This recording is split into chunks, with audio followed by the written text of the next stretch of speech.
మూషికవాహనమోదకహస్తా చామరకర్ణవిలంబితసూత్రా వామనరూపమహేశ్వరపుత్రా విఘ్నవినాయకపాదనమస్తే. ఆర్యులు శిష్టపద్య కవితాంబుధిచంద్రులు కీర్తనీయ ధీవర్యులు పాండితీ విభవభాసిత కోటిమయూఖ మాలికా సూర్యులు జ్ఞానచంద్రికల శోభలతో అలరారు కృష్ణమాచార్యులకెక్కిరాలకు వచ పరిపూత నమస్క్రియాంజలు.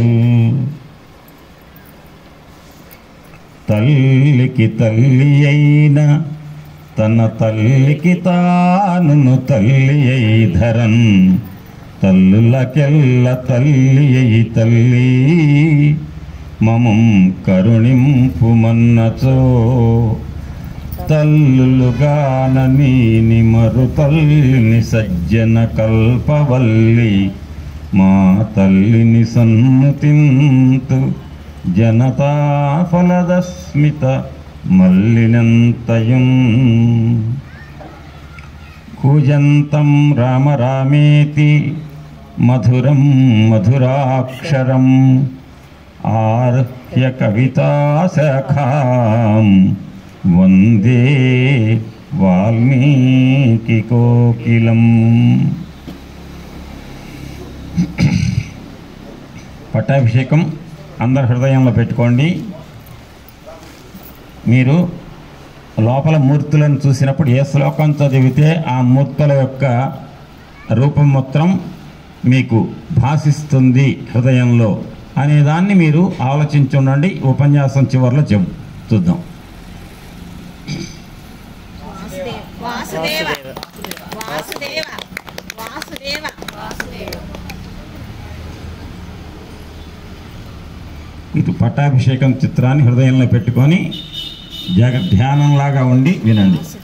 వామే భూమి సుత పురశ్చ హనుమాన్ పశ్చాత్ సుమిత్రా సుతః శత్రుఘ్నో భరతశ్చ పార్శ్వదలయోః వావ్యాదికోణేషు చ సుగ్రీవశ్చ విభీషణశ్చ యువరాట్ తారాసుతో జాంబవాన్ మధ్యే నీలసరోజకోమలరుచిం రామం భజే శ్యామలం.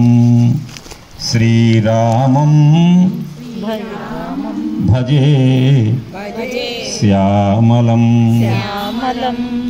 నమోస్తు రామాయ నమోస్తు రామాయ సలక్ష్మణాయ సలక్ష్మణాయ దేవ్యై చ తస్యై దేవ్యై చ తస్యై జనకాత్మజాయై జనకాత్మజాయై నమోస్తు రుద్రేంద్ర నమోస్తు రుద్రేంద్ర యమానిలేభ్యో యమానిలేభ్యో నమోస్తు నమోస్తు చంద్రార్క చంద్రార్క మరుద్గణేభ్యః మరుద్గణేభ్యః.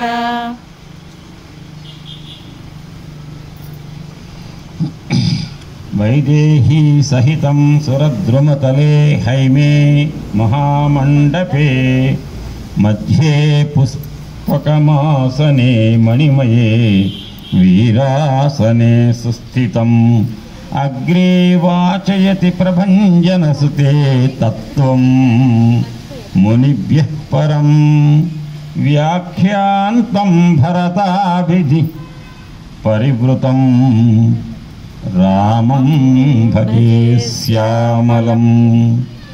తదున్నసం తదున్నసం పాండుర పాండుర దంతమవ్రణం దంతమవ్రణం శుచిస్మితం శుచిస్మితం పద్మ పద్మ పలాసలోచనం ఫలాసలోచనం ద్రక్ష్యే ద్రక్ష్యే తదార్యావదనం తదార్యావదనం కదాన్వహం కదాన్వహం ప్రసన్న ప్రసన్న తారా ధిపతుల్య దర్శనం.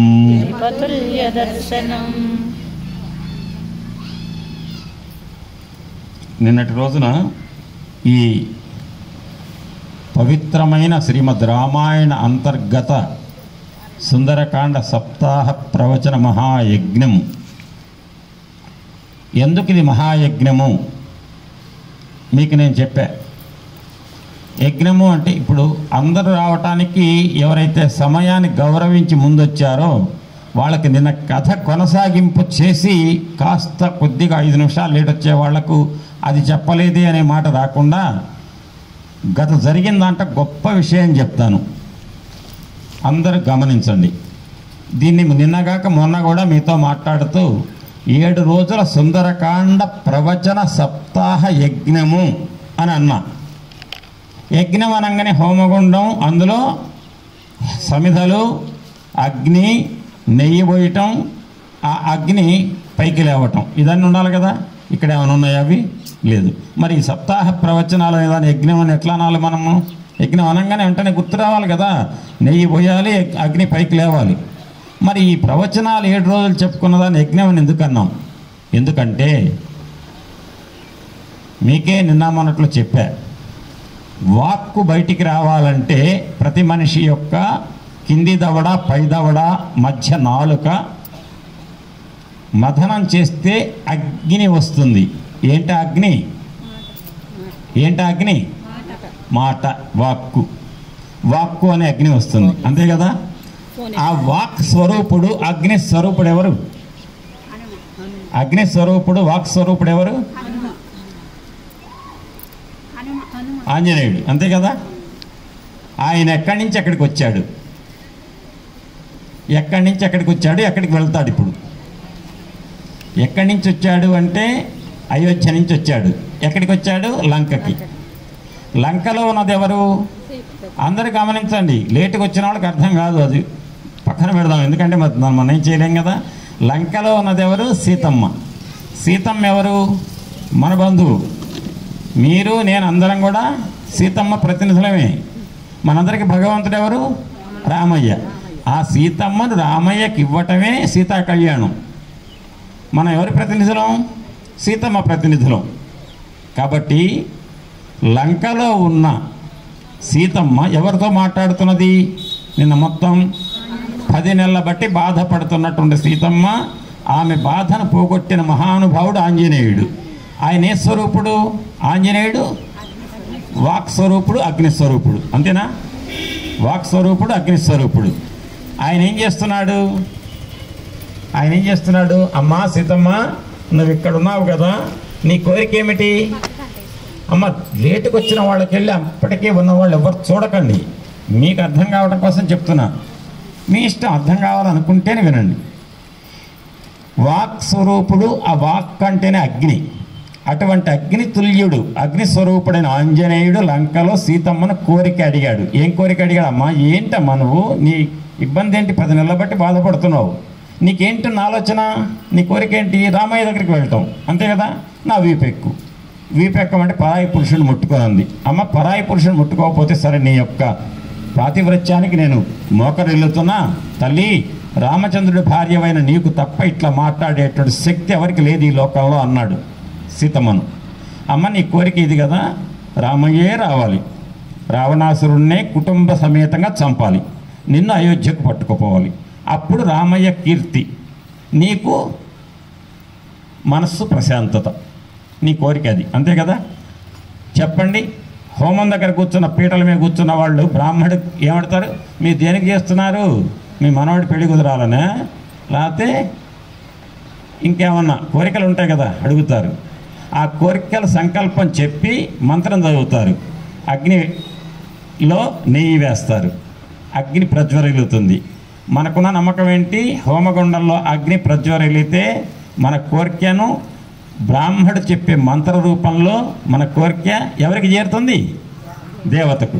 చేర్చేది ఎవరు? మధ్యవర్తి, పట్టుకుపోయి ఆయన ఎవరు? అగ్ని. ఇక్కడ అగ్నిస్వరూపుడు ఎవరని చెప్పారు మీరు? ఆంజనేయుడు. ఎక్కడున్నాడు? సీతమ్మ దగ్గర ఉన్నాడు. ఆ సీతమ్మ దగ్గర ఉన్నటువంటి కోరిక తెలుసుకున్నాడు. ఏంటో ఆమె కోరిక తీసుకొని ఏం చేస్తున్నాడు? దేవత దగ్గరికి పోతున్నాడు. ఏ దేవత? రామయ్య కంటే దేవత ఎవరున్నారు? అన్ని రూప దేవతలకు మూల విరాట్ ఆయన దగ్గరికి పోయి, రామా ఇవాళ చెప్తాడు చివర్లో, నీకేం తెలుసయ్యా సీతమ్మ పడే బాధ, నువ్వు వెంటనే ఇక్కడ ఏదో ఆ తాత్సారం చేయకు, బయలుదేరు, సీతమ్మను పట్టుకురావాలి, నువ్వే పట్టుకురావాలట. ఇంకా నేను పట్టుకొస్తా అంటే ఒప్పుకోలేదు ఆమె. అనలే ఆంజనేయుడు. ఎందుకో తెలుసా? నీకు ఎవరు చెప్పారా? హనుమ వెళ్ళి ఎక్కడుందో వెతికిరా అంతవరకే, పట్టుకురమ్మని నేను చెప్పలేదే అంటాడుగా రామయ్య. అందుకని ఆ మాటలు ఏం చెప్పాడు హనుమయ్య? అయ్యా అక్కడ బాధపడుతుంది రావణాసురుడు చెరలో, నువ్వట రావాలట, తొందరగా రావణాసురుడు చంపాలట, ఆమెను పట్టుకురావాలట ఇక్కడికి, నిన్ను చూడాలని చూస్తుందా, ఎదురు చూస్తుంది, నీ ఉంగరం చూస్తేనే ఆమె మైమర్చిపోయింది, ఇక నిన్ను చూస్తే ఆమె ఏమవుతుంది, నీకోసమే బ్రతికుంది ఆమె అని చెప్తాడు. ఎవరికి చెప్తాడు? దేవతకు చెప్పి. ఆయన ఎవరు? అగ్నిస్వరూపుడు. ఎవరి దగ్గర కోరిక? సీతమ్మది. సీతమ్మ ఎవరు? మన ప్రతినిధి, అంతే కదా? చెప్పండి. ఇప్పుడు ఇంతకాలం మనం చెప్పుకుంటుంది సీతమ్మ దగ్గరికి వెళ్ళినటువంటి బ్రాహ్మడు అగ్నిస్వరూపుడు వెళ్ళి జీవుడు మనందరి యొక్క ప్రతినిధి అయిన సీతమ్మ కోరిక తెలుసుకొని అగ్నిలాగా వెళ్ళి రామయ్య అనే దేవతకు చెప్తాడు. మరి యజ్ఞం అదే కదా. అసలు ఆంజనేయుడు ఏ స్వరూపుడు అన్నారు? అగ్నిస్వరూపుడు. ఎందుకు బయట నోటి నుంచి వచ్చేదేంటి బయటికి? వాక్కు. ఇన్ని రోజులు నేను చెప్తుంది వాక్కు ద్వారానే కదా. వాక్ అగ్ని కదా. ఆ అగ్ని నా నోటి నుంచి మీకు వాక్కు రూపంలో చేరుతోందిగా ఈ మొత్తం 7 రోజులు. మరి ఇది హోమగుండమే కదా? ఇదంతా హోమగుండమే. అందులో మనందరం కూడా అందులో భాగస్వామ్యులమే. అంటే మన కోరికను ఆంజనేయ స్వామి రామయ్యకు తెలియచేస్తాడు. హనుమంతుడు అగ్నిస్వరూపుడు. ఇది యజ్ఞం, ప్రవచన యజ్ఞమే కదా. రైట్. ఇక ఇప్పుడు నిన్నేమన్నాడు? రావణాసురుడు చూసి అహో రూపం అహో ధైర్యం అన్నాడు. అసలు ఆ రూపం చూసి అహో సత్వం అన్నాడు.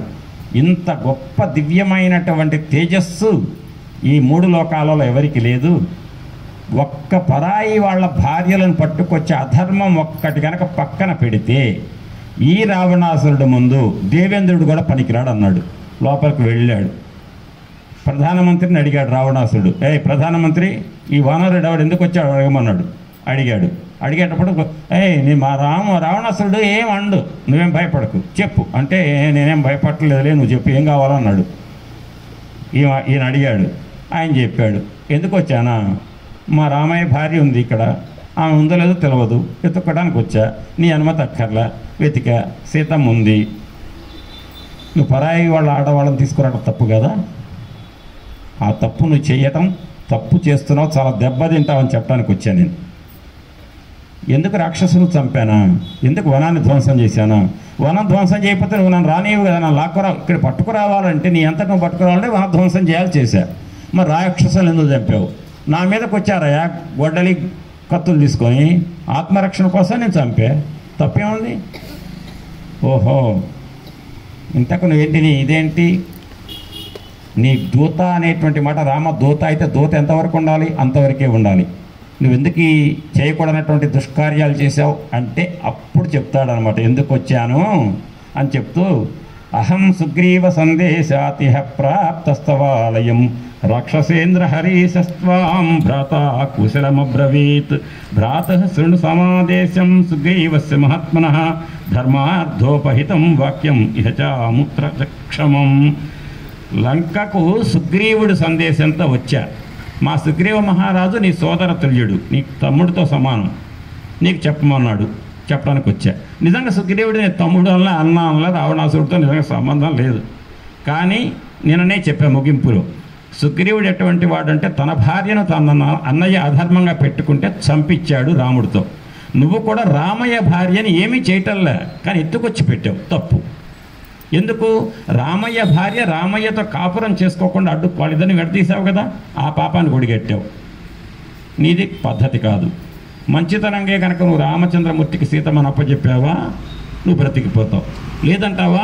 మా సుగ్రీవుడి లక్షణం ఏంటంటే పరాయి వాళ్ళ భార్యలను పట్టుకొచ్చి పెట్టుకుంటే ఎవరు పెట్టుకొచ్చారో వాళ్ళని చంపటమే మా సుగ్రీవుడి లక్షణం అని చెప్పడానికి, సుగ్రీవుడు నీకు తమ్ముడు లాంటి సుగ్రీవుడు నీకు ఈ వార్త చెప్పమన్నాడు అన్నాడు. అని అది నీకు ఇహలోకంలో పైలోకంలో కూడా నీకు శ్రేయస్సును చేకూర్చేటువంటి విషయం చెప్పమన్నాడు మా సుగ్రీవ మహారాజు అంటూ త్వయా విజ్ఞాతపూర్వశ్చ వాలి వానరపుంగవః రామేణ నిహతః సంఖ్యే శరేణైకేన వానరః. నీకు ఒక్క విషయం చెప్తున్నాను, నువ్వు ఎవరికి తడుస్తున్నావు ఈ లోకంలో? వాలికొక్కడికి.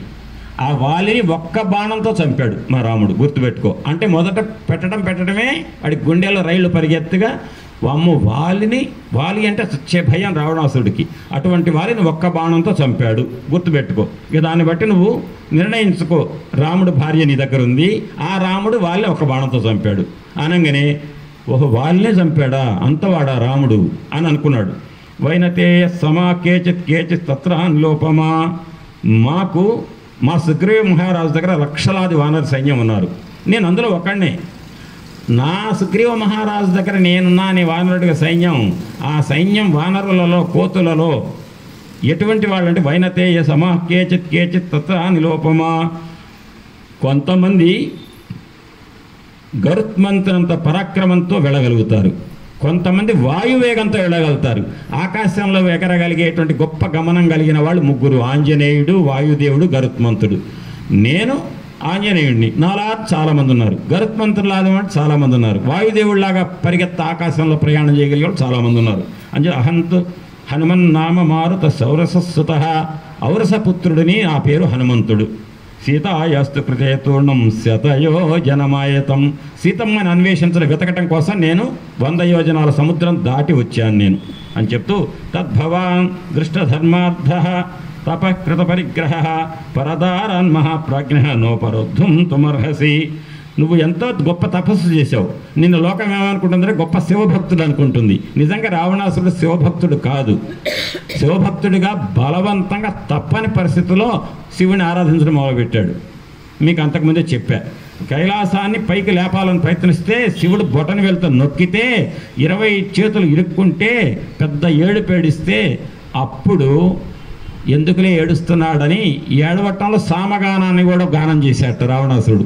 అప్పుడు శివుడు సంతోషించి కాస్త బొటను వేలు పైకంటే 20 చేతులు బయటికి తీసుకొని, శివా బుద్ధి తక్కువైంది, జీవితంలో నీ జోలికి రాను, నా దైవాని అని చెప్పి అప్పటి నుంచి శివుణ్ణి ప్రార్థిస్తున్నాడు తప్పితే నిజంగా శివభక్తుడు కాదు, అహంకారి.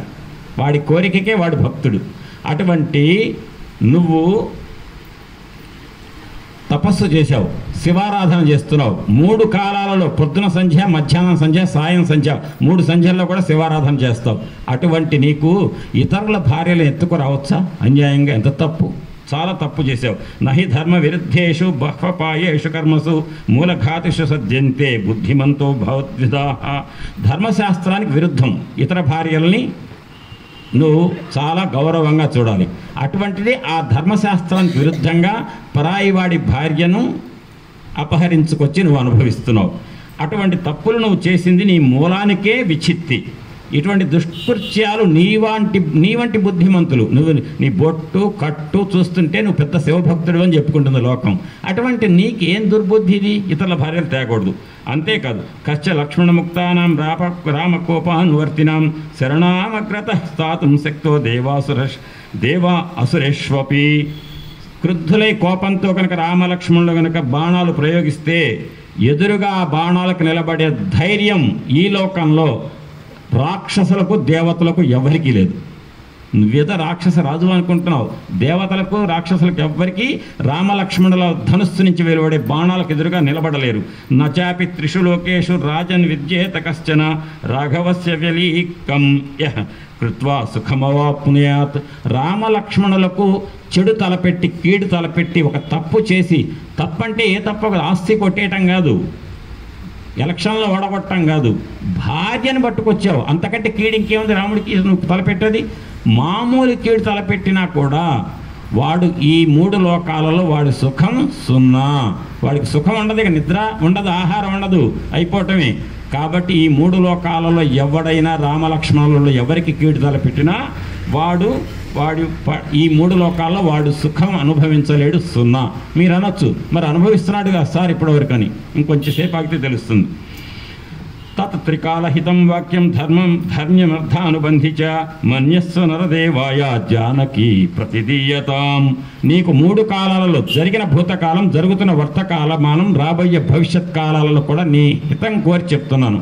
నువ్వు ఒక్క పని చేయి, నీ మంచి కోసం చెప్తున్నాను, ఒక్క పని చేస్తే చాలు. ఏంటంటే రామచంద్రమూర్తి భార్య సీతమ్మ ఉందే నీ చెరలో, ఆ అమ్మను తీసుకుపోయి రామచంద్రమూర్తికి ఒప్పచెప్పి, రామా నేను ఇన్నాళ్ళు సీతమ్మ జోలికి వెళ్ళలేదు, ఏదో మాటతో బాధ పెట్టా, కానీ నీ అమ్మని నీకు ఒప్పచెప్తున్నాను, క్షమించు అని ఒక్క మాటను ఒప్పచెప్పు, బ్రతుకుతావు, లేకపోతే మాత్రం ఇక నీ కాలం చెల్లింది అని బెదిరించాడు. దృష్టాహీయం మయా దేవీ లబ్ధం యదిహ దుర్లభం ఉత్తరం కర్మేచ్ఛేషం నిమిత్తం తత్ర రాఘవ. నేను సీతాదేవి కోసం ఎక్కడుందో వెతకాలి, ప్రపంచంలో ఎక్కడుందో వెతకమని అన్ని దిక్కుల్లోకి వానరులను పంపించారు. దక్షిణ దిక్కులో మేము కూడా లక్షల మంది వచ్చాం, అందరూ సముద్రం ఒడ్డున అవతలున్నారు, నేను ఒక్కడనే యువతలకు వచ్చా, సీతమ్మని వెతికా, దొరికింది. సీతమ్మని వెతకడం అయిపోయింది కదా, ఆ మాట రామయ్యకి చెప్తాం, మేము ఇంకేం చెప్పాం, సీతమ్మ రావణాసురుడి చెరలో ఉంది అంతే. ఆ తదుపరి కార్యక్రమం ఏం చేయాలనేది రామయ్య చూసుకుంటాడు అన్నాడు. అంటే అర్థం ఏంటి? ఒక బాణంతో రాముడు వాలిని చంపినవాడు చూసుకుంటాడంటే అర్థం ఏంటి? నీ పని అయిపోతుందని అర్థం అని చెప్పి, లక్షితేయం మయా సీత తథా శోకపరాయణ అని గృహ్యయాం నాభియానాసి పంచాస్యామివ పన్నగీం. నీ చెరలో శింసుపా వృక్షం కింద సీతమ్మ దుఃఖంతో, దుఃఖ చారికలతో, కన్నీటి చారికలతో బాధపడుతూ కూర్చుంది, కుమిలిపోతున్నది. నీ మాటల వల్ల, నీ సహచరులు, నీ రాక్షసుల వల్ల చాలా బాధపడుతుంది. ఆ అమ్మని నువ్వు ఏమనుకుంటున్నావు? ఒక ఆడది అనుకుంటున్నావు. నీకు ఆడదంటే అంత అలుసుగా ఉందే?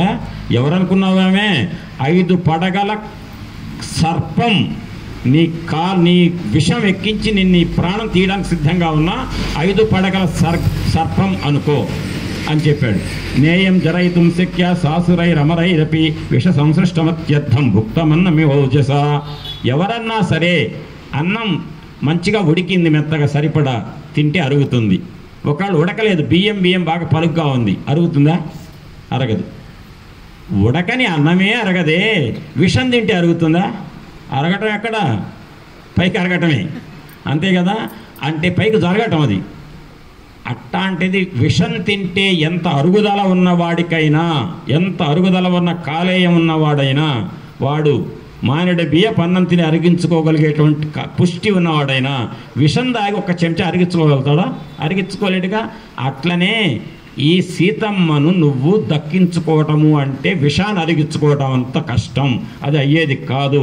ఎటువంటి పరాక్రమవంతుడైనా, దేవత అయినా, రాక్షసుడైనా సీతాదేవిని పట్టుకొనలేడు, అది గుర్తుపెట్టుకో అని చెప్పి, సుగ్రీవో నహిదేవోయం నాసురో నచ రాక్షస న దానవో న గంధర్వో న యక్షో నచ పన్నగ మానుషో రాఘవో రాజన్ సుగ్రీవస్య హరీశ్వర తస్మాత్ ప్రాణ పరిత్రాణం కథం రాజన్ కరిష్యసి నత ధర్మోపసంహారం అధర్మ ఫల సంహితం తదేవ ఫలమన్వేతి ధర్మశ్చ ధర్మనాశన అని ఏమంటున్నాడంటే, సుగ్రీవ మహారాజు వానరుడు, నేను వానరుడిని, రాముడు నరుడు.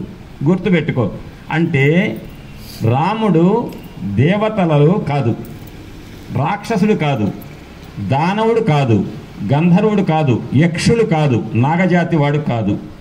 కాబట్టి సుగ్రీవుడు ఈ అన్ని జాతుల్లో ఏ జాతి వాడు కాదు, వానరుడు. మా రాముడు నరుడు అనగానే ఏం గుర్తు రావాలి? నేను బ్రహ్మగారిని తపస్సు చేసి ఏమడిగా, నాకు నరులు వానరులు లాఫ్టర్ ఆల్ నాకు లెక్కలేదు, వాళ్ళ వల్ల అక్కర్లే నాకు వరం, వాళ్ళు ఏం చేయలేరు నన్ను, మిగతా అందరి నుంచి ప్రాణభయం ఉంది నాకు అన్నాడు. అంటే ఇప్పుడు ఏం చెప్తున్నాడు ఈ ఆంజనేయుడు చాలా తెలివిగా? మా రాముడేమో నరుడు, మా రాజుగారేమో వానరుడు. అంటే ఇద్దరు కూడా నీకు మూడటానికి సిద్ధం. అంటే బ్రహ్మగారి ఇచ్చిన వరాల్లోకి ఇద్దరు రారు, కాబట్టి వీళ్ళిద్దరితో నీ చావు మూడింది అని చెప్పాడు. అని నత ధర్మోపసంహార అధర్మ ఫల సంహితం తదేవ ఫలమన్వేతి ధర్మశ్చ అధర్మ ప్రాప్తం ధర్మఫలం ప్రశ్నం భవతా నత్ర సంశయ ఫలం అప్యస్యప్యధర్మస్య క్షిప్రమేవ ప్రపశ్యసే. రావణ, ఇంతకాలం నువ్వు అనేక మంది గంధర్వకాంతలు, యక్షకాంతలు, కిన్నరకాంతలు, ఈ లోకంలో అందానికి మారు రూపం, ఇంకంతకంటే అందగత్తెలు లేరన్నటువంటి అందగత్తెలు అందాన్ని ఆడవాళ్ళని తెచ్చుకున్నావు, స్త్రీలని తెచ్చి అనుభవించావు. నీ భార్యలుగా పడున్నారు వాళ్ళు, నీ అందానికి బాగా మోహించారు, పొమ్మన్నా పోయేట్లేరు, నీకంతగా నిన్ను చూసుకుంటూ గడుపుతున్నారు కాలం.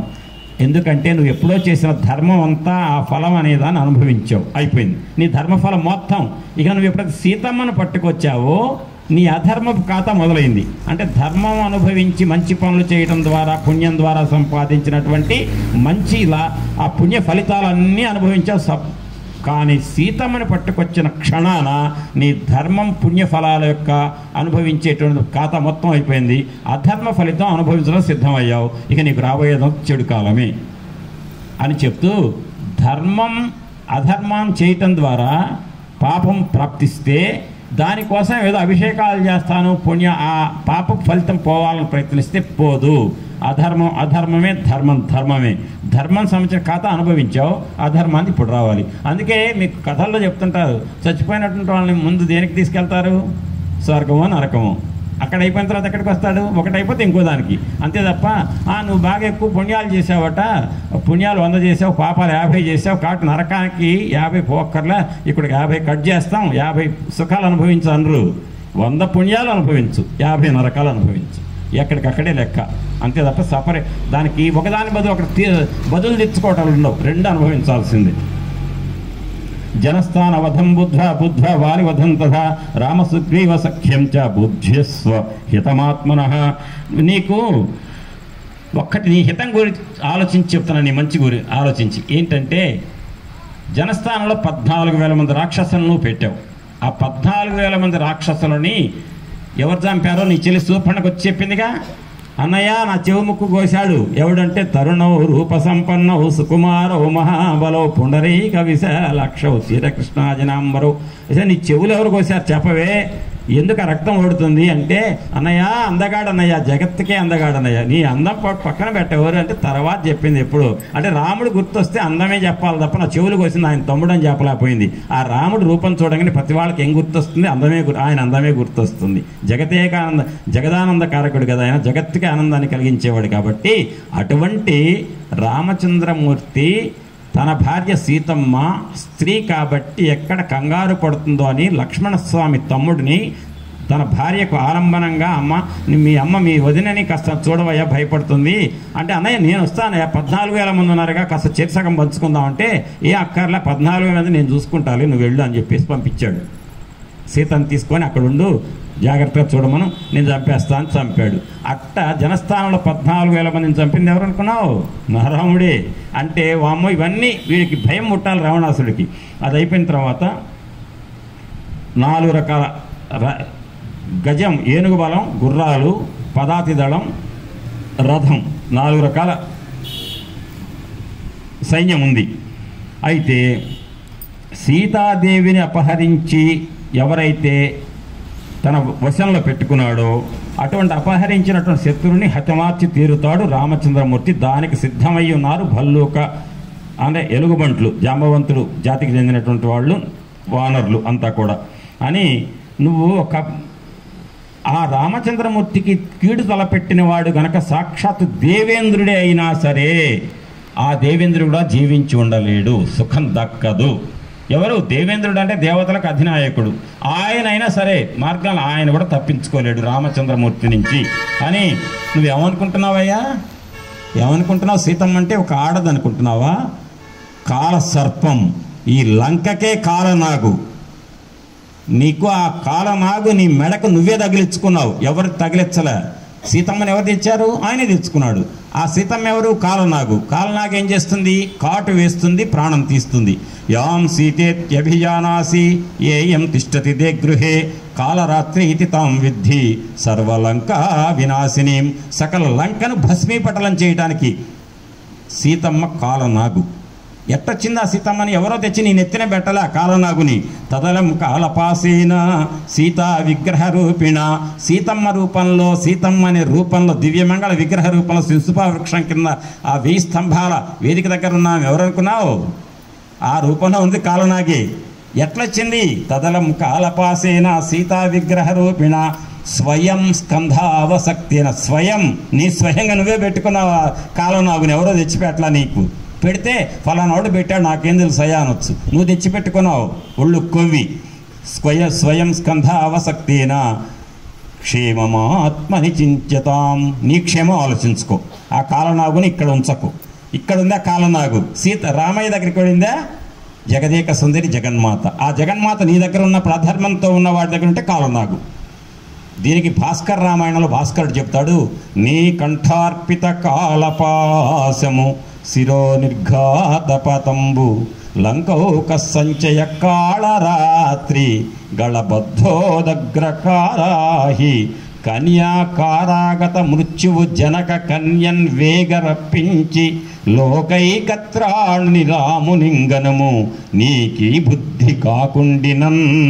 నీ దుర్బుద్ధిని వదిలిపెట్టి ఆ కాళరాత్రిగా ఉన్నటువంటి ఆ తల్లి నీ మెడకు చుట్టుకున్నావే, ఒప్పజెప్పు ఆ తల్లికి. లేక తల్లిని రామయ్యకు ఒప్పజెప్పు, లేకపోతే నీ పాటి పిడుగుపాటు అవుతుంది నీకు ఆ అమ్మ యొక్క ప్రజెన్స్ అని చెప్పాడు. చెప్పి సీతాయా శేషాదగ్ధాం రామకోప ప్రదీపితాం అన్నాడు. ఇప్పటికే సీతాదేవి లంక అద్భుతమైనటువంటి పెద్ద పెద్ద కట్టడాలతో విశాలమైన వీధులతో ఉన్నటువంటి గొప్ప లంకా నగరం సీతాదేవి యొక్క తేజస్సుతో దగ్ధమైపోయింది.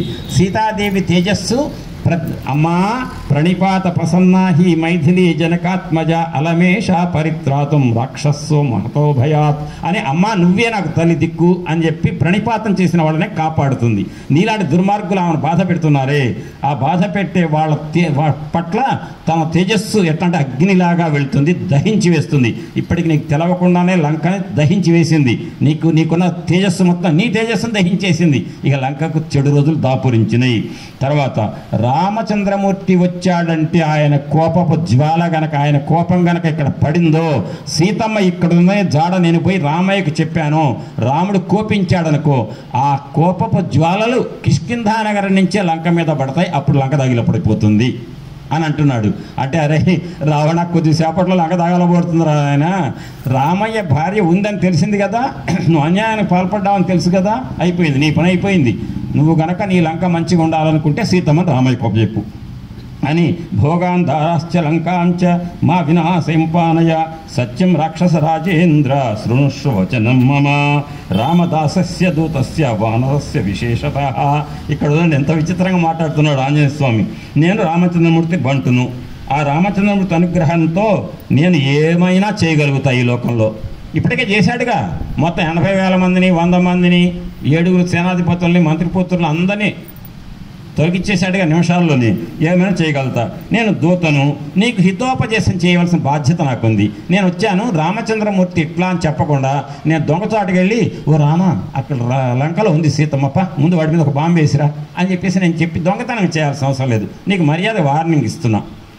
నువ్వు వార్నింగ్ కూడా లెక్క చేయలేదనుకో, రామయ్యకి చెప్తా, చెప్పినా వినలేదు కాబట్టి అనుభవిస్తావు అని ముందు చెప్పకుండా దొంగదారిన వచ్చి అన్యాయంగా చంపాల్సిన అవసరం నాకు లేదు, కాబట్టి ముందే చెప్తున్నాను అని. నీవెవరవు? రాక్షసుడవు. రామయ్య ఎవరు? నరుడు, మానవుడు. నేనెవరిని? వానరుని.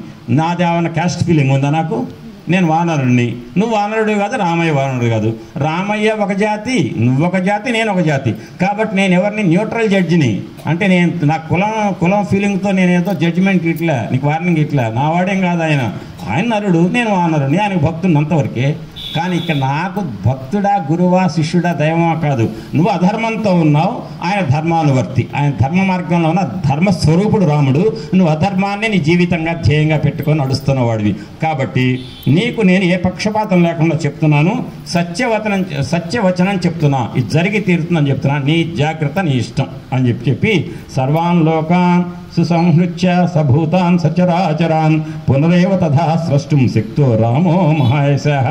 మహాయశస్వి అయినటువంటి కీర్తి సంపన్నుడైన రామచంద్రమూర్తి రుద్రుడులాగా సమస్త లోకాలను చూడండి ఇక్కడ మీరు ఈ మాట, ఈ శ్లోకంలో ఎంత గొప్ప ప్రకటించాడంటే, రుద్రుడులాగా అంటే శివుడులాగా మొత్తాన్ని దగ్ధం చేయగలుగుతాడు, లోకాన్ని సంహరించేయగలుగుతాడు. అదేవిధంగా పంచభూతాత్మకమైన చరాచర జగత్తు అనేది ఏదైతే ఉందో ఆ జగత్తును మళ్ళీ సృష్టించగలుగుతాడు. ఉన్నదాన్ని లయం చేయగలుగుతాడు, మళ్ళీ సృష్టించగలుగుతాడు. సృష్టించాలి, లయం చేయాలంటే మధ్యలో పోషించాలి కదా, దాన్ని ప్రత్యేకంగా చెప్పక్కర్లేదుగా, అది చేయగలుగుతాడు. అంటే సృష్టికర్త్రి బ్రహ్మరూప గోప్త్రి గోవింద రూపిణి సంహారిణి రుద్రరూప తిరోధానకరీశ్వరి సదాశివానుగ్రహద పంచకృచ పరాయణ. ఎవరామే? లలితమ్మ. ఆ లలితమ్మే రామయ్య. శ్రీరామో లలితాంబిక.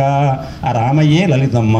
అది అటువంటి సృష్టి లయం మధ్యలో పోషణ మూడు చేయగలిగేవాడు ఎవరండి?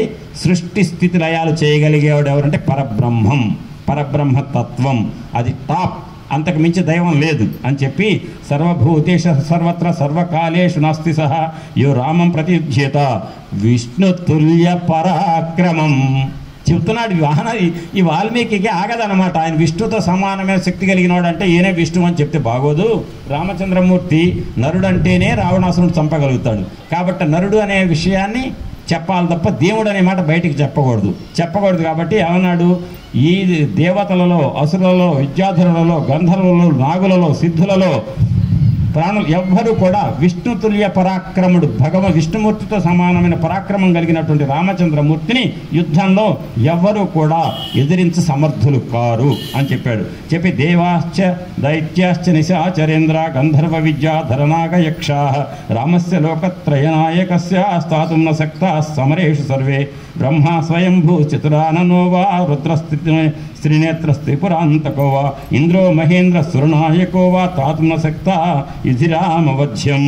ఇక్కడ ఎంత గొప్పగా చెప్తున్నాడంటే ఆంజనేయ స్వామి, ఓ రావణ రాక్షసరాజ, దేవతలు, రాక్షసులు, గంధర్వులు, విద్యాధరులు, నాగులు, యక్షులు ఎవరైనా సరే విడివిడిగా కానీ అందరూ కలిసి ఒకే గ్రూప్ కింద ఫామ్ అయినా కూడా, సమైక్యంగా పోరాడినా కూడా రామచంద్రమూర్తి ఎదురుగా ఎవరు నిలబడలేరు. అంటే అర్థం ఏంటి, ఈ లోకంలో ఉన్న అన్ని జాతుల వాళ్ళు, గంధర్వులు, కిన్నరులు, యక్షులు కాదు, బల పరాక్రమంతో విర్రవీగేటువంటి రాక్షసులు అందరూ కలిసిన, దేవతలు కలిసిన, గంధర్వులు కలిసిన అందరూ ఒకవైపు ఉండి రాముడు ఒకవైపు ఉంటే కనుక రాముడిదే విజయం తప్ప రాముడిని ఎదిరించలేరు అని చెప్తూ, యుద్ధరంగంలో రాముడి చేతిలో చావు మూడిన వాడిని, చావు ఎవరికైతే మూడిందో, ఇప్పుడు ఎవరికి మూడింది చావు? రావణాసుడికి. రామచంద్రమూర్తి చేతిలో యుద్ధరంగంలో చావు మూడిన వాడికి స్వయంభూవైన బ్రహ్మగారు, చతుర్ముఖుడైనటువంటి బ్రహ్మగారు, త్రినేత్రుడైనటువంటి త్రిపురాంతకుడైనటువంటి శివుడు అంటే రుద్రుడు, మహైశ్వర్య సంపన్నుడు, మహా ఐశ్వర్య సంపన్నుడు అంటే ఎవరండి? స్వర్గాధిపతి కదా, దేవేంద్రుడు. వీళ్ళెవ్వరూ కూడా రక్షించలేరు. రామచంద్రమూర్తి నిర్ణయించి ఫలానా వాడిని చంపాలి అని ఒక నిర్ణయం తీసుకుంటే ఆ వ్యక్తిని బ్రహ్మ, ఇంద్రుడు, రుద్రుడు, వినండి ఇక్కడ, బ్రహ్మ, ఇంద్రుడు, రుద్రుడు, విష్ణు అన్నాడా? అనలే. ఇక్కడే తెలివితేటలు. అంటే ఆయనే విష్ణు అని చెప్పటం, ఆయన అన్నిటికీ ఆయనే, బ్రహ్మే కాదు, రుద్రుడే కాదు, ఇంద్రుడే కాదు, ఈ రూపాలన్నీ కలిసిన కలబోత ఎవరంటే రాముడు. వాళ్ళెవరు కూడా ఆపలేరు అని ఇది ఏం ప్రతిపాదిస్తున్నాడు అంటే, రాముడు అంటే నరుడని, మరే నరుడని చెప్పాలి తప్ప దేవుడని చెప్పకూడదు, ఇంద్రుడని కూడా చెప్పకూడదు, కనీసం దేవత అని చెప్పకూడదు. అట్లాంటిది ఏం చెప్తున్నాడు ఆయన ఆంజనేయ స్వామి వారు? ఇంద్రుడు కానీ, బ్రహ్మగారు కానీ, రుద్రుడు కానీ ఎవ్వరు కూడా ఒక్కసారి రామచంద్రమూర్తి నిర్ణయం తీసుకుంటే చంపాలని, ఆ వ్యక్తిని కాపాడటానికి వీళ్ళందరూ కూడా పనికిరారు ఈ దేవతలు అని చెప్పి బెదిరించాడు. దశానన కోప వివృత్తలోచన సమాధి శక్తస్య వధం మహాకపే. నన్ను పట్టుకొని ఎవరు కాపాడలేరన్నా నేను ఒప్పుకుంటా, రుద్రుడు కాపాడలేడా? రుద్రుడు ఎవరయ్యా? శివుడు అంటే ఎంత పట్టెలు పెట్టుకుంటా రోజు నేను, నా మెళ్ళో వేలాడుతుంటుంది ఆత్మలింగం, దాన్ని 3 పూటలు నేను అభిషేకం చేస్తా, అటువంటి శివుడు కాపాడలేడా? అరే ఈ కోతిని చంపేయండి అన్నాడు. ఏమిటి ఈ కోతిని చంపేయండి అన్నాడు. అనగానే వెంటనే ఆ కొలువు మొత్తంలో అందరూ కూడా అమ్మ మా రాజుగారు చెప్పినంత బాగుంది అన్నారు. ఒక్కడున్నాడు, ఎవరైనా? భీముడు, విభీషణుడు. అంటే మహాభారతంలో ఏ తప్పు జరిగినా వెంటనే ఎదురు తిరిగేది ఎవరంటే, నేను ఒప్పుకోను అంటాడు ఎవరు? భీముడు. వేయాల్సిందే అంటాడు. అరే ఆగరా, నేను ఆవేశం పెట్టుకోకరా భీమా అనాల్సి వస్తుంది. ఇక్కడ విభీషణుడు ధర్మం కాదన్నయ్య, క్షమస్వ రోషం త్యజరాక్షసేంద్ర ప్రసీద మద్వాక్యమిదం శృణుష్వ వధన్న కుర్వంతి పరావరజ్ఞః దూతస్య సంతో వసుధాధిపేంద్ర. అన్నయ్య అనలే, రాజా సొంత అన్నయ్యే అయినా విభీషణుడు అన్నయ్య అనలే. రాక్షసరాజా క్షమించు, నేనేదో అడ్డుపడుతున్నాను అనుకోవద్దు, నువ్వు కోపపడకు, కాస్త ప్రసన్నుడు, కొంచెం కూలవు అని దయచేసి నేను చెప్పే మాట విను. ఉచితాలు ఎరిగినటువంటి సజ్జనులైనటువంటి రాజులు ఎవరైనా సరే, రాజశ్రేష్ఠులు, రాజనీతి తెలిసిన వాళ్ళు ఎవరు కూడా, ఒక దూతగా వచ్చిన వాడు ఏం చేస్తాడు? దూత ఏం చేస్తాడు? పోస్ట్ మ్యాన్ లాగా ఆ రాజుగారు ఏం చెప్పాడో అది తీసుకొచ్చి ఇక్కడ చెప్తున్నాడు అంతే. అట్లాంటి వాడిని చంపకూడదనే, దూతను చంపటం మహాపాపం అన్నాడు. అనగానే ఏమన్నాడు తెలుసా? విభీషణ, నువ్వు ధర్మాధర్మాలు చెప్పకు, వీడు దూతలాగా ఉన్నాడా? 80,000 మందిని 2 నిమిషాలు చంపుతాడా? నా కొడుకు అక్షకుమారుని చంపుతాడా? 7 సేనాధిపతులు వాడిని పంపిస్తూ చంపుతాడా? 5 మంత్రిపుత్రులు వాళ్ళని చంపుతాడా? కింకర్నామ రాక్షసులు అయిపోయారు. 100 మంది చిత్యప్రసాదకులు, ఇంతమందిని చంపినటువంటి పాపాత్ముడు కదా. కాబట్టి పాపాత్ముడిని చంపక తప్పదు, నేను చంపుతా అనగానే ప్రసీద లంకేశ్వర రాక్షసేంద్ర ధర్మార్థయుక్తం వచనం శృణుష్వ దూతానవధ్యాః సమయేషు రాజన్ సర్వేషు సర్వత్ర వదంతి సంతః న దూతవధ్యాం ప్రవదంతి సంతో దూతస్య దృష్టా బహవో హి దండాః వైరూప్యమంగేషు కశాభిఘాతో మౌంజం తథా లక్షణ సన్నిపాతః ఏతాన్ హి దూతే ప్రవదంతి దండాన్ వధస్తు దూతస్య న శ్రుతోపి. నేను కాస్త ఆకాశం కూడా దృష్టిలో పెట్టుకొనే చెప్పే విధానాన్ని చూస్తున్నా. ఏంటంటే శ్లోకాలు ఏం చెప్పాను మీకు మొదటి రోజు చెప్పాను. చరితం రఘునాథస్య శతకోటి ప్రవిస్తరం ఏకైకమక్షరం పుంసాం మహాపాతకనాశనం. ఒక్క అక్షరం కనుక చెవిన పడితే చదివినా విన్నా మహాపాపాలు పోతాయి రామాయణంలో అన్నారు. మరి ఎన్ని శ్లోకాలు, ఎన్ని అక్షరాలన్నీ, వేల అక్షరాలు వస్తున్నాయి. వేలు దాటిపోయి లక్షల దగ్గరికి వచ్చి ఉంటాయి.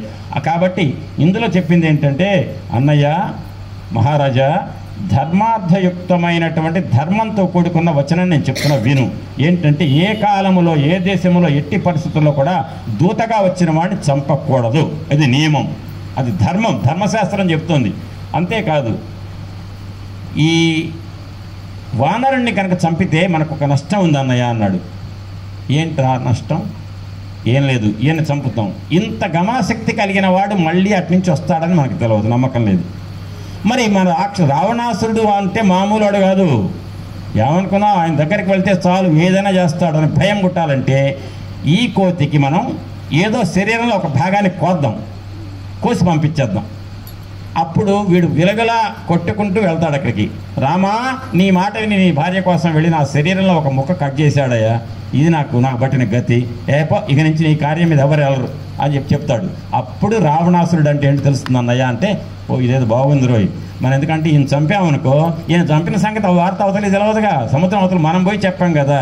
కాబట్టి ఇది చెప్పాలంటే వీడినే శరీరంలో ఒక భాగాన్ని కత్తిరించి పంపిద్దాం అని చెప్పేసి అంటే నువ్వు చెప్పింది బాగుంది. ఎందుకంటే శరీరంలో ఒక భాగాన్ని తగలబెట్టినా, ఒక భాగాన్ని కోసినా, అంగవైకల్యం చేసిన, గుండు గొరిగించిన, ఇటువంటి కొన్ని ఉన్నాయి అవమానకరమైన సన్నివేశాలు, పనులు. ఆ పనులు చేసినప్పుడు శిక్ష వేసినట్టే. కానీ చంపకూడదు, చంపినంత పని చేయాలి. అంటే విభీషణుడు చెప్పాడు ధర్మశాస్త్రం ఏంటంటే, చంపటాంతో సమానమైన శిక్ష ఏంటంటే శరీరంలో దూతగా వచ్చాడు కాబట్టి చంపకూడదు. మనం ఏం చేయాలి? ఇప్పుడు చంపినంత పని చేయాలి. ఏం చేయాలంటే శరీరంలో ఒక భాగం తీసేయగానే రావణాసురుడు తెలియతో కూడా, తమ్ముడు నువ్వు చెప్పింది బాగుంది. ఏది బాగుంది? అవతలికి పోయి చెప్పాలిగా మన వైభవం. ఏంటి చెప్పేది వైభవం? నిమిషాల్లో 80,000 మందిని చంపాను, ఒక్కసారి 100 మందిని చంపాను, ఇవేగా చెప్పే చివరికి అక్కడికి పోయి. కానీ అదంతా తెలియదు. ఈ పెద్ద మనిషి ఏమనుకున్నాడు, అన్నయ్య తమ్ముడు విభీషణ నువ్వు చెప్పింది బాగుంది, నువ్వు చెప్పింది బాగుంది, ఏం చేద్దాం? ఈ కోతికి అంగవైకల్యం సృష్టిద్దాం అని. అరే కోతులకి ఏంటి అందం ఇచ్చేది? కోతులకు అందం ఇచ్చేది ఏది అంటే ఎవరెవరికి ఏం అందం ఇచ్చేది నేను ప్రత్యేకంగా చెప్పక్కర్లే. ఆడవాళ్ళు వాళ్ళ సౌందర్యం కోసం ఏంటి మెయింటైన్ చేస్తారు అది మీకు తెలుసు. మగవాళ్ళు సౌందర్యం కోసం ఏం మెయింటైన్ చేస్తారో వాళ్ళకి తెలుసు. కోతులకి ఏంటంటే తోక అందం. కపీనాం కిలలాంగూలం ఇష్టం భవతి భూషణం తదస్య దీప్యతాం శీఘ్రం తేన దగ్ధేన గచ్చతు. కోతులకు తోక అందాన్ని ఇస్తుంది కదా, కాబట్టి తోకను తగలబెట్టేసేయండి అన్నాడు. అనగానే రాత్రౌ నహిత్ సుదృష్టామి దుర్గ కర్మ విధానత, తోక తగలబెట్టమంటున్నారు కదా అనగానే రాక్షసులంతా ఇళ్లలో పోయారట. తొందరగా పోయి అదే పాతకోటలు ఏమైనా చూడండి, తొందరగా పాతకోటలన్నీ నూనెలో ముంచండి, నుంచి మళ్ళీ నూనె కూడా బాగా పట్టనేయండి, ఎందుకంటే తగలబెడితే కొంచెం బాగా అంటుకోవాలి, పొడి ఏమాత్రం ఉండకుండా చూడండి అని చెప్పేసి అన్ని పాత నారలు బట్టలు మొత్తం తెచ్చి ఈ హనుమంతుడు తోకకు చుట్టారట. బాగా ఇంతలావు చుట్టారు. పెట్టండి నిప్పు అన్నారు. అప్పుడు అనుకున్నట్ట, నాకు తోకకు నిప్పు పెడితే పెట్టారు, తిప్పి నిప్పు పెట్టి ఊరుకోకండి, ఊరంతా తిప్పాలి. మన రాజుగారి తోటని ఎవరైతే వనాన్ని ధ్వంసం చేశాడో ఎవడన్నా లంకలోకి అడుగు పెడితే వాడికి గతింతే, శరీరాన్ని బతికుండగా తగలబెడతారు మా రాజుగారు అని భయం లోకానికి తెలవాలి. ఏంది లోకం? లంకలోనే తిప్పేది. లంకలో వాళ్ళకి అట్టాగు భయమే ఉంది. రావణాసురుడు అంటే భయం లేకపోతే భక్తి లేకపోతే నోరు మూసుకొని ఎందుకుంటారు? ఎదురు తిరిగి ఏమయ్యా పరాయి వాళ్ళ భార్యలు ఎంతమంది తీసుకొస్తావు అని అడుగుతారు కదా. అట్ట అడగటానికి లేదా నియంత కాబట్టి ఆ నియంత అనే ఆ రాజ్యంలో నియంత ఊళ్ళలో తిప్పమన్నాడు. అన్ని కూడల్లో తిప్పాలట, మళ్ళీ ప్రతి కూడల్లో ఆపాలట. ఇదిగో చూడండి చాటింపేయాలట, ఇదిగో మన రాజుగారి తోటని ధ్వంసం చేసిన కోతికి తోక తగిలబెట్టాం, చూడండి ఒక్కసారి అందరూ చూసుకోండి అని చెప్పాలట. ఆ రకంగా పెట్టమని చెప్పాడండి. చెప్తే ఈ హనుమస్వామి వారు ఏమన్నారు, ఆ రామచంద్రమూర్తి కార్యం మీద వచ్చా, సీత జాడ పట్టుకున్నా, చూద్దాం ఓపిక పడదాం, వాళ్ళు తోక తగలబెట్టారు, వాళ్ళ జంక్షన్లో తిప్పమన్నారు కదా, అన్ని జంక్షన్లు తిప్పేటప్పుడు వాళ్ళేమో నన్ను తిప్పాలి ఊరేగింపు అనుకుంటారు. నేనేం చేస్తా, ఎక్కడ బలగాలు ఉన్నాయి, ఎక్కడ సొరంగాలు ఉన్నాయి, ఎక్కడ సైన్యం దాక్కున్నారు, ఈ రహస్యాలని పట్టుకుంటే పోయి సుగ్రీవుడు చెప్తే యుద్ధానికి వచ్చినప్పుడు రామయ్యకి ఈజీ అవుతుంది అని ఇట్ట ఆలోచించాడు. అంటే ఆయనకు జరుగుతున్న ఇబ్బందిని కూడా పాజిటివ్గా తీసుకొని ఇక రాక్షసులంతా కూడా సంతోషించి పట్టుకుపోయారు, తగలబెట్టారు తోక. ఆ సంగతి వెంటనే సీతమ్మ దగ్గరికి వెళ్ళిందట ఒక రాక్షసి.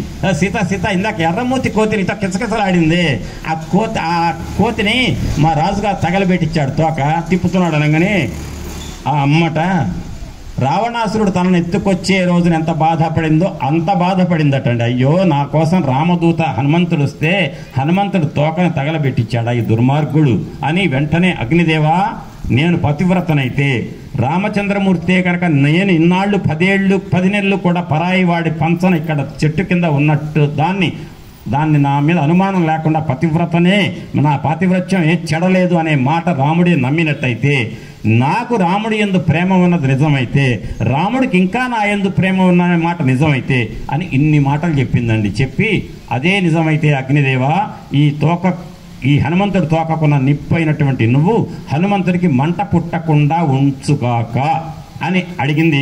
ఆ అడగటాన్ని ఏమన్నారంటే, యద్యస్తి పతి శుశ్రూష యద్యస్తి చరితం తపః యది చాస్త్యేక పత్ని త్వం సీతో భవ హనుమత. ఇది మీతో అనిపించాలి. వాతావరణం ఒకటి, సమయం రెండు ఉన్నాయి ఇక్కడ. దాని దృష్టిలో పెట్టుకొని నేను చదువుతాను వినండి. యద్యస్తి పతి శుశ్రూష యద్యస్తి చరితం తపః యది చాస్తి ఏకపత్ని త్వం సీతో భవ హనుమత. యది కించిత్ అనుక్రోశః తస్య మయ్యస్తి ధీమతః యది వా భాగ్యశేషో మే సీతో భవ హనుమత. యది మాం వృత్త సంపన్నాం తత్సమాగమలాలసాం న విజానాతి ధర్మాత్మా సీతో భవ హనుమత. ఈ 3 శ్లోకాలట ప్రతి వాళ్ళు నేర్చుకొని వాళ్ళ ఇంట్లో ఎవరికన్నా జ్వరం గనక 103, 104 ప్రాంతాల్లో మెయింటైన్ అవుతూ ఉంటే, మన రామకృష్ణ గారు వాళ్ళే ఫెర్నఫాస్ వేయండి ప్రతి పావు గంటకు ఒకసారి నీళ్ళలో వేసి అంటారు కదా, అవి వేస్తూ దాంతోపాటు ఈ శ్లోకాలు గనక జ్వరంతో బాధపడే వాళ్ళ చెయ్యి పట్టుకొని గనక చదివితే నిష్టగా అది టెంపరేచర్ తగ్గుతుందటండి. ఎందుకంటే ఈ శ్లోకాలలో సీతమ్మ వారు కోరింది ఒక్కటే, ఏంటంటే అగ్నిదేవ నా పాతివ్రత్య నిజమైనట్టయితే, అంటే భగవంతుని ఒక కోరిక అంటే భగవంతుని ఉట్టి పుణ్యానికి మన ఇంటి ఎదురు వాడికి అన్న దెబ్బ తగిలితే బాగుండని కోరుకుంటే అవుతుందండి, వాడి ముందు నీకే తగులుతుంది. అంటే ఎదుటి వాళ్ళ చెడుపు కోరితే కాదు, నాకు ఇది కావాలని కోరుకుంటే సంతోషం, కానీ ఎదుటి వాళ్ళ చెడుకు కోరుకునేటైతే అది కరెక్ట్ కాదు కదా. నువ్వు ఒక కోరిక కోరేటప్పుడు ఆ కోరికను ఒక విన్నపం పెట్టేటప్పుడు ధర్మం చూపించు. నీ దగ్గర ఒక అప్లికేషన్ కార్డు కోసం అప్లై చేశారు, అప్లై చేసినప్పుడు మీరు ఏం చేయాలి, మీకు అన్న అర్హతలు చూపించాలి. నిజంగా ఏడాదికి 20 లక్షల జీతం వచ్చేవాడు తెల్ల కార్డు అప్లై చేస్తే ఒప్పుకుంటారా?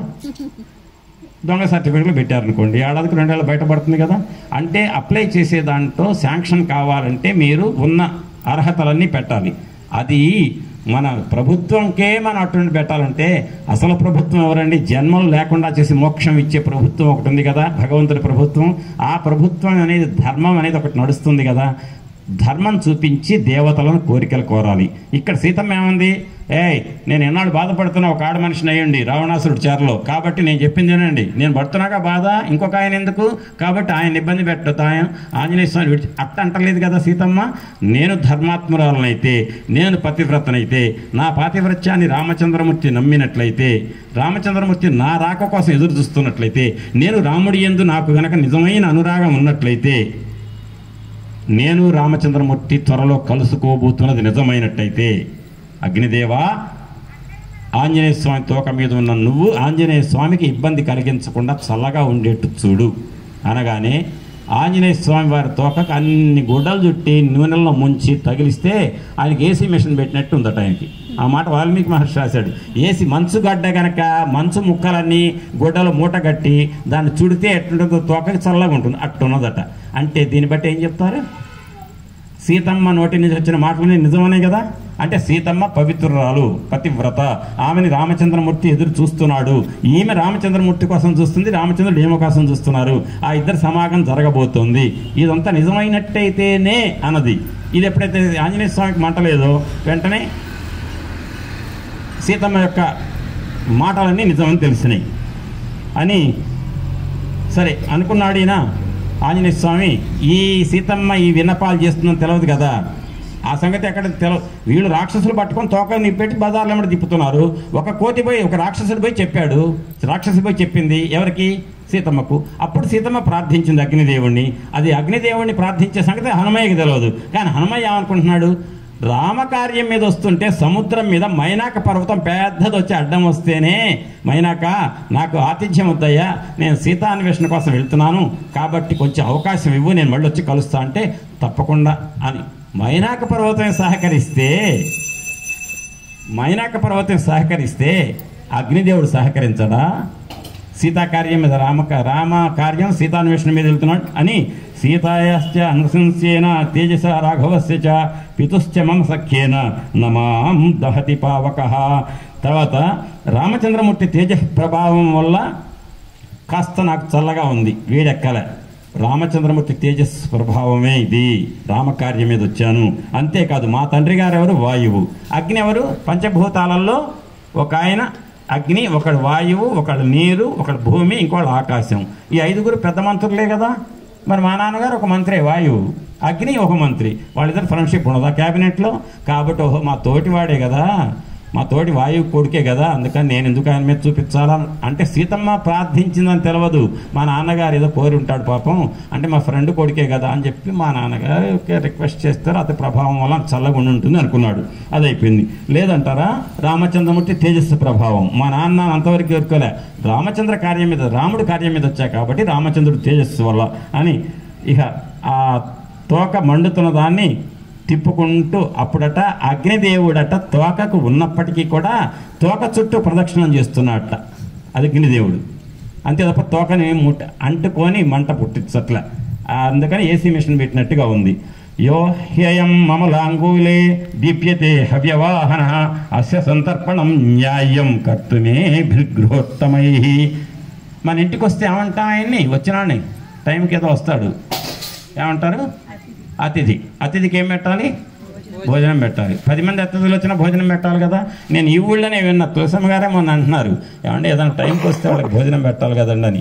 ఈ రజనీ గారి ఇంటికి వెళ్తే ఆమె గారి హస్బెండ్ కూడా, ఆయన గారి పేరేంటో కృష్ణయ్య గారు అనుకుంటా, అంటే టైంకి వచ్చినప్పుడు కాస్త భోజనం పెట్టాలి కదండి అంటున్నారు. రోజు అమ్మో ఈ ఊళ్ళో మంచి మామూలు వాళ్ళు కాదు వీళ్ళు అంటే టైంకి ఎవరో తెలియదు. ఆ టైంలో ఎవరో ఒక ఆయన వచ్చారు స్వామి, ఆ భోజనం చేద్దరు కానీ ఏదో అంటున్నారు. అంటే ఆ లక్షణం నేను చాలా ఊళ్ళు తిరుగుతున్నా, నాకు కనపట్టలే. అందుకని ఇంటికి వచ్చినటువంటి అతిథికి ఏమంటే ఏం పని మీద వచ్చారంటే ఇప్పుడు వస్తుందా మీకు అంటారు, అంటే ఏమైనా పెట్టాల్సి వస్తుందేమో అని. అట్ట తయారైన రోజులు. అట్ట కాకుండా ఏమంటే మీరు భోజనం చేసి వెళ్దురు కానండి అనేటువంటి మాట ఇప్పట్లో ఉండేది. ఈ ఊళ్ళో మాత్రం ఇప్పటికి కూడా ఉందని అర్థమైంది. అది మొదలపల్లిలో నాకు ఏదో కొంచెం ఆనందం అనిపించింది. ఆ రకంగా ఇంటికి అతిథి వస్తే సంతర్పణ చేయాలి. ఇంటికి వస్తే సంతర్పణ చేయాలి. ఒంటి మీదకే వచ్చాడు అతిథి. ఎవరైనా ఒంటి మీదకి వచ్చింది? ఆంజనేయ స్వామి తోక మీదకి వచ్చిన అతిథి ఎవరు? మరి ఆయన కూడా సంతర్పణ చేయాలి కదా, ఆహారం పెట్టాలిగా. నన్ను ఏ ఇబ్బంది పెట్టకుండా, తోకకు ఉన్నప్పటికీ కూడా ఇబ్బంది పెట్టకుండా అనే అతిథి. అందులో ఒంటి మీద ఉన్న అతిథికి ఇంకా ఎక్కువ సంతర్పణ చేయాలి కాబట్టి ఈయనకి నేను కాస్త సంతర్పణ చేసి ఆహారం పెడితే బెటర్ అనుకొని దుర్మార్గులు ఎవరున్నారో వాళ్ళు ఇళ్ళన్నిటికీ అంటించుకుంటూ పోతున్నాడు ఆంజనేయ స్వామి. ఏది వీళ్ళ నుంచి తప్పించుకొని పోయాడు. మీరు నన్ను పట్టుకొని తిప్పుతారా అని శరీరం సన్నగా చేశాడు, కట్లు ఊడిపోయినాయి, ఎగిరాడు, పోయి అన్ని ఇళ్ళు తగలబెడుతున్నాడు. వరుసగా ఇళ్ళన్నీ తగలబడుతున్నాయి. తగలబడుతూ ఒక్క ఇల్లు మాత్రం విభీషణుడి ఇల్లు, అక్కడికి వెళ్ళేసరికల్లా నిప్పు వెళ్ళటం లేదట. ఏమండి ఇల్లు వరుసగా ఉన్నాయి, తగలబడుతూ ఉంటే గాలి వస్తున్నప్పుడు ఆ గాలి వాటంలో ఏ ఇల్లు తప్పుకుంటుందా? కానీ తప్పుకుంది ఇక్కడ. ఎందుకంటే వర్జయిత్వా మహాతేజ విభీషణ గృహం ప్రతి క్రమమాణ క్రమేణైవ దదాహ మహాకపి. విభీషణుడు ఆంజనేయ స్వామి దూతగా వచ్చాడు, హనుమంతుడు దూతను చంపకూడదు, తప్పు. ధర్మం ఒప్పుకోదు అని ధర్మానికి నిలబడ్డాడు కదా. ధర్మానికి నిలబడితే చాలండి, వాళ్ళకి చెరుపు లేదు. ఇక్కడ ఒక సూక్తి కూడా ఉంది, వాతావరణం దృష్ట్యా మాట్లాడలేదు. ధనానికి 4 దాయాదులు ఉంటారంటారు. అది ఈసారి వచ్చినప్పుడు ఎప్పుడని చెప్తా. తేషు మహర్షేషు భవనేషు మహాయశ గృహేషు వృద్ధిమతా వృద్ధిం దదాహ సమహాకపి. ఆ వానరోత్తముడు హనుమంతుడు అన్ని ఐశ్వర్యవంతులైనటువంటి ప్రధానమంత్రి జంబుమాలి ప్రహస్తుడు అందరిలో తగలబెడుతున్నాడు వరుసగా వెళ్ళి. అప్పుడు బుగ్గిపాలని మొట్టమొదటండి ఇక్కడ ఒక వింత రాస్తారు వాల్మీకి మహర్షి. అగ్ని అట ఆంజనేయ స్వామి తగిలించుకుంటూ పోతుంటే ఇంటికి ఇళ్ళకి ఏ ఇంటికి కూడా అగ్ని అంటుకోవట్లేదట. ఎందుకు అంటుకోవట్లే?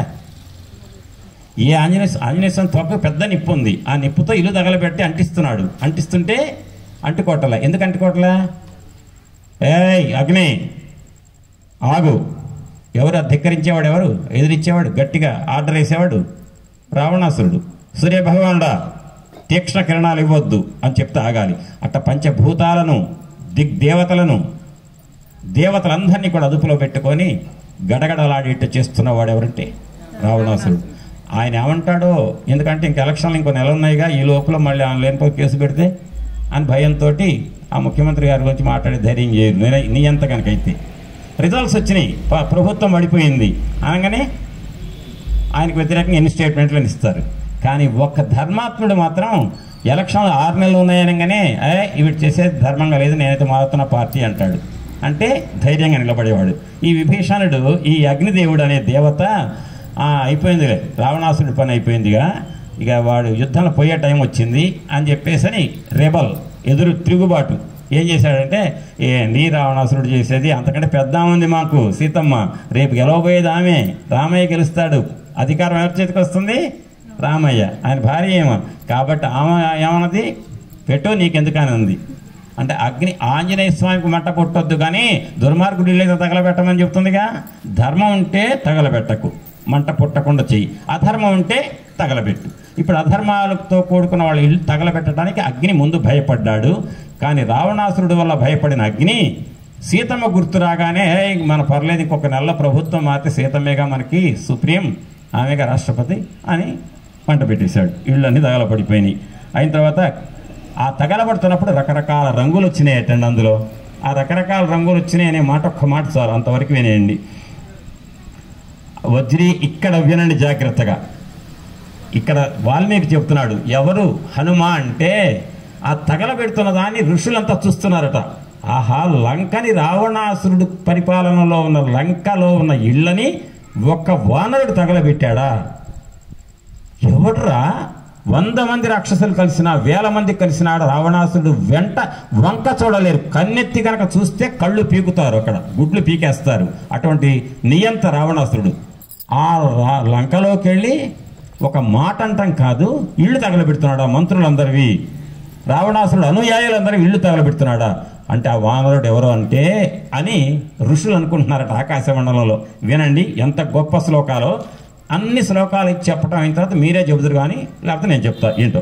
వజ్రీ మహేంద్ర స్థితసేశ్వరో వా సాక్షాత్ యమో వా వరుణో నిలో వా రుద్రోగ్నివర్కో ధాదశ్చ సోమో నవానరోయం స్వయమేవ కాలః. ఈ శ్లోకం గురించి చెప్తా. చాలా తీక్షణంగా ఆలోచిస్తే ఎవరైతే వానరుడు ఇక్కడ లంకలో ఇళ్ళని తగలబెడుతున్నాడో అతను వానరుడు కాదు, వానర రూపంలో ఉన్న ప్రాణి అంతే. రూపమే వానరుడు, నిజంగా వానరుడు కాదు. ఉట్టి కోతి అయితే రావణాసురుడు ముందు కోతులు లక్షల కోట్ల కోతులు వచ్చినా బతకవు, కానీ ఎదురిచ్చి నిప్పు పెడుతున్నాడు. కాబట్టి ఆలోచించి చూస్తే ఇతను దేవతలకు ప్రభువు వజ్రాయుధం ధరించినటువంటి ఇంద్రుడన్నా ఉండాలి, లేకపోతే సాక్షాత్తు యమధర్మరాజు పాశాలు వేసేవాడన్నా ఉండాలి, లేదంటే వరుణదేవుడై ఉండాలి, లేకపోతే వాయుదేవుడై ఉండాలి. అంతే తప్ప రుద్రుడైనా ఉండాలి, అగ్నిదేవుడై ఉండాలి, లేదా కుబేరుడై ఉండాలి, సూర్యుడై ఉండాలి, చంద్రుడై ఉండాలి. అంతే తప్ప స్వయంగా కాలపురుషుడు ఎవరైతే ప్రళయంలో సర్వనాశనం చేస్తాడో ఆ రుద్రుడన్నా ఉండాలి, కాలస్వరూపుడు అయి ఉండాలి. అంతే తప్ప వానరుడు కాదు అన్నాడు. అంటే ఇందులో ఎన్ని పేర్లు చెప్పాడండి? దేవేంద్రుడు అన్నాడు, రకరకాల దేవతల పేర్లు చెప్పాడు, వాయువు అన్నాడు, అగ్ని అన్నాడు, సూర్యుడు అన్నాడు, చంద్రుడు అన్నాడు. ఇదంతా ఈ వీటిల్లో ఏదన్నా ఒకటై ఉండొచ్చు. లేదా ఇంకొక శ్లోకం కిం బ్రహ్మణ సర్వ పితామహస్య, పితామహుడు అంటే ఎవరు? బ్రహ్మ. సర్వస్య ధాతు చతురాననస్య, 4 ముఖాలు ఉన్నాడు బ్రహ్మే. ఇహాగతో వానర రూపధారి రక్షోపసంహారక ప్రకోప. ఇక్కడ ఏమన్నా సమస్త జీవకోటిని సృష్టించేటువంటి పోషించేవాడైన చతుర్ముఖ బ్రహ్మగారు ఆగ్రహ ఆవేశమే. చతుర్ముఖ బ్రహ్మగారికి ఆగ్రహ ఆవేశం వచ్చింది. ఎందుకని? నేను సృష్టించింది ఎందుకు? అందరూ హాయిగా ఉండమని. హాయిగా ఉంచకుండా నానా ఇబ్బందులకు గురి చేస్తున్నాడు ఈ దుర్మార్గుడు, రాక్షసుడు, రావణాసురుడు. కాబట్టి బ్రహ్మగారి ఆగ్రహ ఆవేశమే ఈ రాక్షస సంహారం కోసం ఒక వానర రూపం. అర్థమైందా? ఎవరు? బ్రహ్మగారి యొక్క ఆగ్రహ ఆవేశం, కోపం. ఆ కోపం అట ఒక కోతి రూపం సంతరించుకొని ప్రాణం కోసుకొని వచ్చి తగలబెడుతుందట. అంటే బ్రహ్మగారి యొక్క కోపం ఈ వానర రూపం అంటున్నారు. ఇక చూడండి ఇంకొక శ్లోకం చెబుతున్నాడు. కిం వైష్ణవం వా కపిరూపమిత్య రక్షో వినాశాయ పరం సుతేజ అనంతమవ్యక్తమచించమేకం స్వమాయయా సాంప్రతమాగతం వా. అంటే ఇక్కడ చూడండి, అనంతుడు, అవ్యక్తుడు, ఊహింప శక్యము కానివాడు, అఖండమైనవాడు, దేశకాల పరిచ్ఛిన్న సర్వగా సర్వమోహిని అన్నారుగా. దాని దగ్గర మీరు చదివేటప్పుడు దేశకాల పరిచ్ఛిన్న అంటారు. దేశకాల పరిచ్ఛిన్న అంటే దేశకాల అపరిచ్ఛిన్న, దేశకాలాలకు ఇది లొంగేది కాదు, అతీతం. అటువంటి లలితం అనేటువంటి త్రిపుర సుందరి యొక్క యజమాని అయిన పరమాత్మ అంటే ఎవరు? బ్రహ్మగారు సృష్టి, విష్ణుమూర్తి పోషణ, రుద్రుడు లయం. ఈ ముగ్గురికి పైన సుప్రీం కమాండర్ ఉంటాడు, ఆయన పరబ్రహ్మం. ఆ పరబ్రహ్మాన్ని నిలువుబొట్టే నమ్ముతాను విష్ణువు అనుకోండి, అడ్డబొట్టే నమ్ముతా శివుడు అనుకోండి. ఏదైనా నాకు ఒకటే, నీ ఇష్టం. ఒకరోజు విష్ణువు అనుకో, ఒకరోజు శివుడు అనుకో, ఏం తప్పు లేదు. కానీ విష్ణువుని నమ్ముకున్నవాడు శివుడిని అవమానించినా, శివుడిని నమ్ముకునేవాడు విష్ణువుని అవమానించినా అది తప్పు. అంతే, నీ ఇష్టం. నువ్వు ఏ దేవతనైనా ఆరాధించుకో, సత్యసాయిని ఆరాధించుకో, షిరిడి సాయిని ఆరాధించుకో, పక్క వాళ్ళను అవమానించకు. ఆరాధించుకో, అవమానించకు అని చెప్తుంది మన హిందూ ధర్మం. నీ ఇష్టమైన దేవుడు ఏమంటే నాకు ఓన్లీ వంకాయ కూర ఇష్టం, నా ఇష్టం అండి అని చెప్పేసి యాక్చి మిగతా తినబుద్ధి కావట్లేదు అని అంటే తినేవాళ్ళు ఫీల్ అవ్వరా? నాకు అది ఇష్టం, అంతవరకే. ఎదుటి వాళ్ళు తినేవాడు చేత్కరించకండి, అవమానపరచకండి. అట్టనే భగవంతుడు కూడా నీకు నచ్చిన రూపాన్ని నువ్వు ఆరాధించుకో, ప్రక్క దైవాన్ని నిందించకు. ఆ నిందించకుండా ఉంటే చాలు. పరదేవత నింద చేయకుండా నీ ఇష్టదేవతను ఆరాధించుకో అని చెప్పేది సనాతన ధర్మం. అదే హిందూ ధర్మం. ఇందులోనే మళ్ళీ భేదాలు వచ్చేసి వస్తున్నటువంటి పరిస్థితులు దాపురిస్తున్నాయి. వాటిని సమైక్యంగా ఎదుర్కోవాల్సిన అవసరం, ఆవశ్యకత, బాధ్యత ప్రతి వాడి భుజాల మీద ఉంది అని